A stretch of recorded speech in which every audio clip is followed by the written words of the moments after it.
stories of the night. Tell me 3 stories, please, please, please, asked Little Bear. 3, says Mother Bear. Yes, I said please 3 times. Which story would you like first?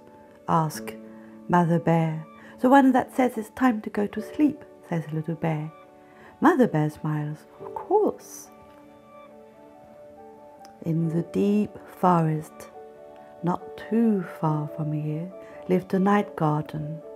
Every evening, just before the moon began to rise, she banged her gong.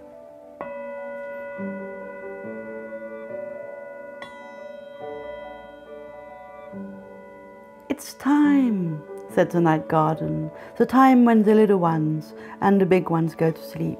2 more minutes, begged the fish. I'm still playing. You can leap some more tomorrow, said the night garden.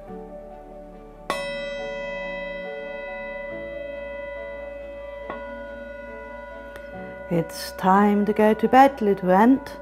I just need to get this one piece of petal, called a tiny voice. Quickly then, sleep will be with you soon. The little ant went to fetch his petal, and a huge yawn filled his sweet black face.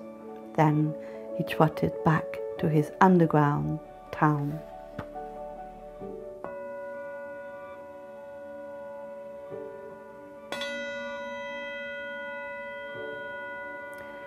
Time for bed, small ermine, said the night garden. Your mother is so tired. I'm not tired at all, complained the ermine. Go to bed, and then your sleep will catch you, said the night garden. Your lovely mother will bring you an egg for breakfast. Yum, called the ermine as she dived into her mother's warm, soft fur. It's time.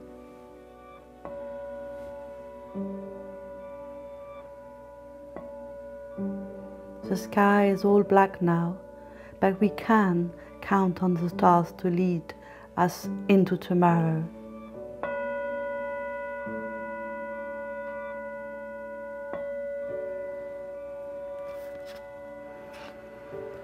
The night garden went back to her snug little cave, but at last it was her turn now to search for a star to follow across the night sky. The night garden shut up in bed, but who will tell me when it's time to sleep?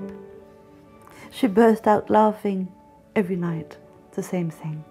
It was time for her secret ritual. Carefully, she took her gong and made the softest, most delicate dong you've ever heard.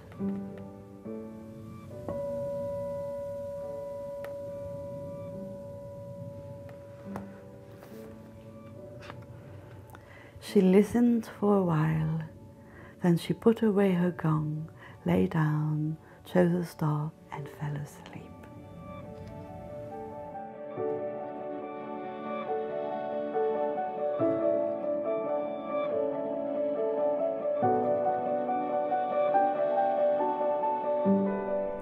Hello, my name is Kitiju Krauzeri.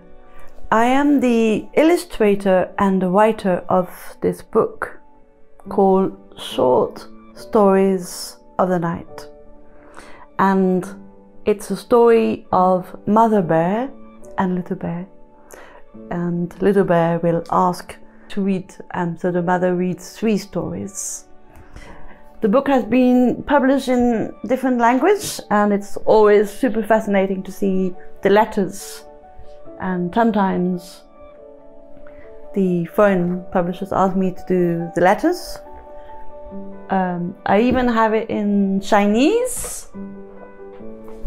I wanted to do the letters, but they didn't agree. They didn't trust my Chinese writing.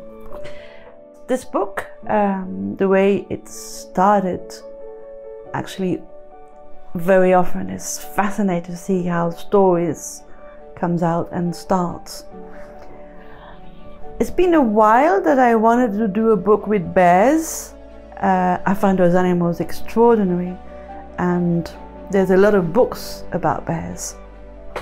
Here's one, and this book, I had it as a child, and it's a famous illustrator writer called Maurice, and he has an extraordinary way of drawing animals that behave like humans, and I always thought that was fascinating. One day I had a friend, an Italian friend called Sara Donati, and she came to my house and she had a dream, and the next morning she said, "Kitty, I dreamt that you did a pink book and the title is Short Stories at Night. You wrote it in your own handwriting." So as a joke, I thought, okay, I will draw that, and as a kind of a joke. So this is the first cover as a pretending thing. It's been a while that I wanted to do my own letters, so that was really nice. What I love when I start to write or draw a story, I just don't know what's going to happen. I often say that I have the impression that it's the story who will actually choose me. I got quite obsessed by this little character with long hair. And in the beginning, as you can see, she's sitting on a bear. Then I thought, maybe she had a special role in the forest. And I do think that maybe in your country, you have also fairy tales come from your own woods, not Disney fairy tales, but I always like things that are a bit strange, because life is in some ways a bit strange. So I was looking for some characters, and I thought it was really interesting to have a bear that is with clothes and have some human who behave like animals. I got very attached to the relationship between the mother and the little boy. And I decided to have them in green, which is a bit peculiar. But when I was a child, I had this other book, and it's about a yellow pig. And when I was little, I thought, okay, a yellow pig. But when as an adult, why a yellow pig? So I thought, well, maybe I could do a green bear. So that's how it started. And so it's Little Bear asking for 3 stories. And it's 3 stories of having problem to sleep. And why there's pink? Well, because of the dream. And it gives a nice energy, a nice light to the book. So I thought we could do a little drawing session. I will show you how we can start. I think we're going to draw a bear. They are quite difficult animals to draw, but we will do it with our eyes shut. I think it's fun. It's more about the game. It's more about enjoying it than the result. I think we are too attached to results. Maybe we should start doing that now. To start, maybe find a comfortable place. It can be on the floor, or it can be at your table or outside. So I decide to sit by my table. Just pick up some very simple paper and maybe something to protect the table, more so it's flat. Then I'm going to ask you to pick up some colors. I love colors. But we're going to draw the face of a bear, but I don't want you to choose black or brown, so pick up all sorts of different colors that you like. So I'm going to choose a range of colors, put it near me, And I'm going to ask you to close your eyes. It's almost like you're making like clay. We're going to work with the pens, and we won't know which color we are picking up. So that's going to be the fun bit. It's more like a game. So first, with your both hand, check where is the limit of your paper. I think that's important. That's why we can work with our two hands, which is wonderful. So you roughly know that your face is going to be quite big.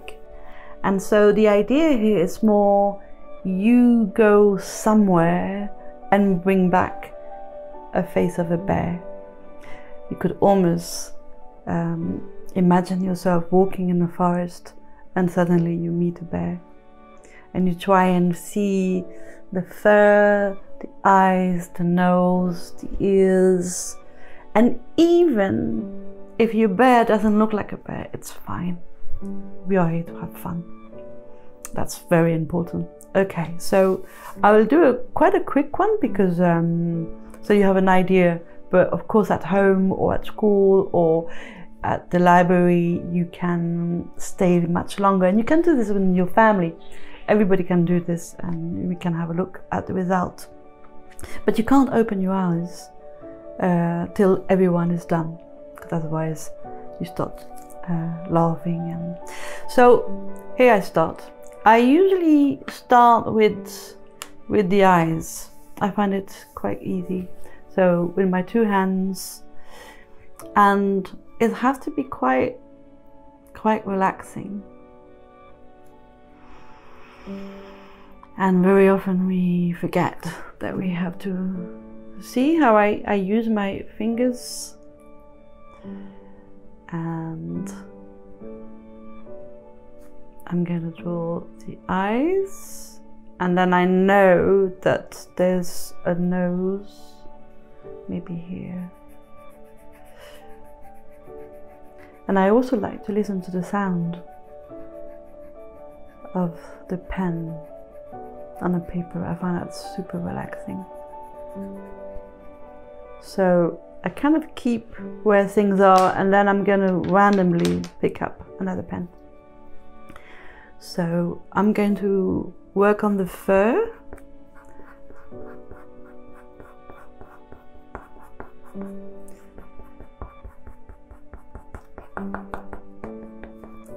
And then maybe a bit here too. I'm going a bit fast. I could do this for much longer. But just to give you a hint of how this could be. So get a pen. And then I think I'm going to go here on the top of the head, like this, little ear, and then quite round, quite nice. Quite a long nose. Maybe the nose is not the right place, but never mind. I can try again. I find it also very relaxing to do this with music. And pick up another color. Oops. Yeah. Make sure that you got the right end. Would be sad to do a whole drawing and then realize that nothing is working.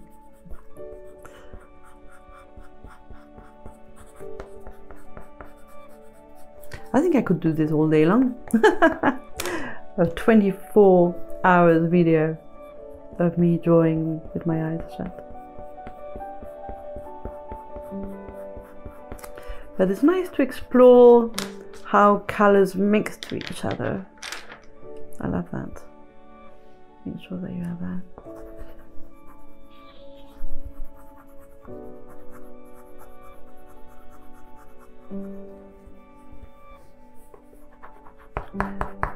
A lovely furry bear, like a big coat that keeps him warm in winter.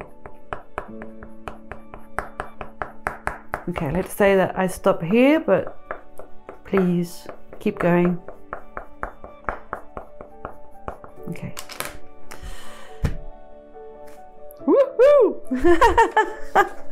Oh, it's fun. It's got with yellow, so you might not see it very well.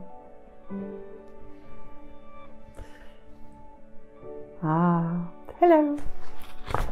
So have fun. Bye bye.